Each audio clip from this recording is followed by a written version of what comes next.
369 Cab. Cab your way every day, safe, reliable and on time. ನಗರದ ಜಂಬಲ್ದಿನ್ನಿ ಸಿದ್ದರಾಮ ರಂಗಮಂದಿರದಲ್ಲಿ SKE group of education institute Raichur ಇವರ ವತಿಯಿಂದ neat ಹಾಗೂ JEE ಪರೀಕ್ಷೆಗಳನ್ನು ಯಾವ ರೀತಿ ಎದುರಿಸಬೇಕು ಎಂದು ಒಂದು ದಿನದ ಉಚಿತ ಕಾರ್ಯಾಗಾರದಲ್ಲಿ ಮುಖ್ಯ ಅತಿಥಿಯಾಗಿ ಭಾಗವಹಿಸಿ ಕಾರ್ಯಕ್ರಮವನ್ನು ಉದ್ಘಾಟಿಸಿ ವಿದ್ಯಾರ್ಥಿಗಳನ್ನು ಉದ್ದೇಶಿಸಿ ಮಾತನಾಡಿದರು. ಕಲ್ಯಾಣ ಕರ್ನಾಟಕ ಭಾಗವು ಶೈಕ್ಷಣಿಕವಾಗಿ ವಿಶೇಷವಾಗಿ ರಾಯಚೂರು ಯಾದಗಿರಿ ಜಿಲ್ಲೆಗೆ ಹಿಂದುಳಿದ ಜಿಲ್ಲೆ ಎಂಬ ಅಣೆಪಟ್ಟಿಯನ್ನು ಹೊಂದಿದ್ದು, ಈ ಭಾಗವು ಶೈಕ್ಷಣಿಕವಾಗಿ ಪ್ರಗತಿ ಹೊಂದಿದಾಗ ಮಾತ್ರ ಈ ಹಣೆಪಟ್ಟಿ ತೊಲಗಲು ಸಾಧ್ಯ. ಆದ್ದರಿಂದ ಯುವಕರು ವಿದ್ಯಾರ್ಥಿಗಳು ಕಠಿಣ ಪರಿಶ್ರಮದಿಂದ ಓದಿ ಯಶಸ್ಸನ್ನು ಕಂಡುಕೊಳ್ಳಿ. ಹಾಗೆಯೇ ಇಂತಹ ಉಚಿತ ಕಾರ್ಯಾಗಾರ ಶಿಬಿರಗಳನ್ನು ಸದುಪಯೋಗ ಪಡಿಸಿಕೊಂಡು ಪರೀಕ್ಷೆಗಳನ್ನು ಎದುರಿಸಿ ಎಂದು ಮಾತನಾಡಿದರು. ಅಂತ ಹೇಳಿ ಅವರು ಮನಸ್ಸು ಮಾಡಿಬಿಟ್ಟು ನಿಮ್ಮನ್ನು ಇಲ್ಲಿವರೆಗೂ ಅವರು ಹುರಿದುಂಬಿಸಿ ಕಳಿಸ್ತಾ ಇದ್ದಾರೆ. ಅದರ ಪ್ರಯೋಜನವನ್ನು ನೀವು ಪಡ್ಕೊಳ್ಬೇಕು. ಇದು ಪ್ರತಿ ಸಲ ಸಿಗೋದಿಲ್ಲ.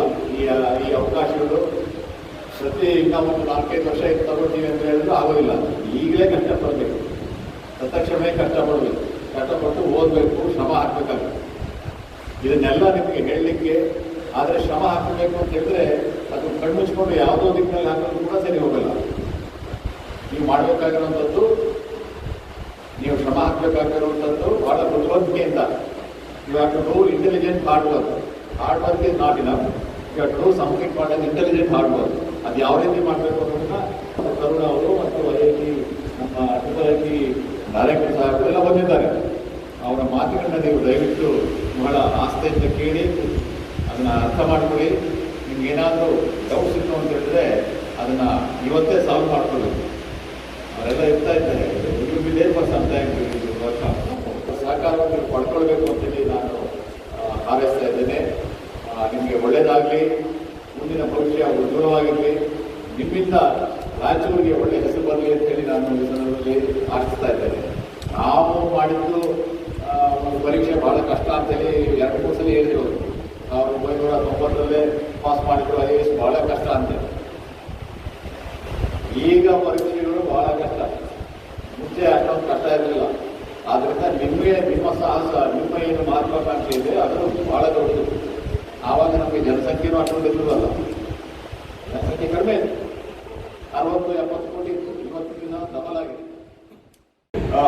Stick so that I can touch you and do abracadabra and you will become an ideal. Do you believe that I have that stick?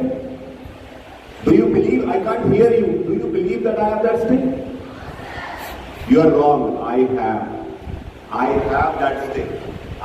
Can't you see that? Can't you see that? Because its refractive index is less than air. That's why you cannot see it. I have that magical stick in my hand. So, jokes apart, I was here to talk about IT, JEE and NEET training. I want to talk about how you can be an IDN, how you can be a doctor. I want to talk about the fundamentals, that what are the basic requirements to be an IDN, what are the basic requirements to be a doctor, what people do about it, how important are the geopolitical situations are there.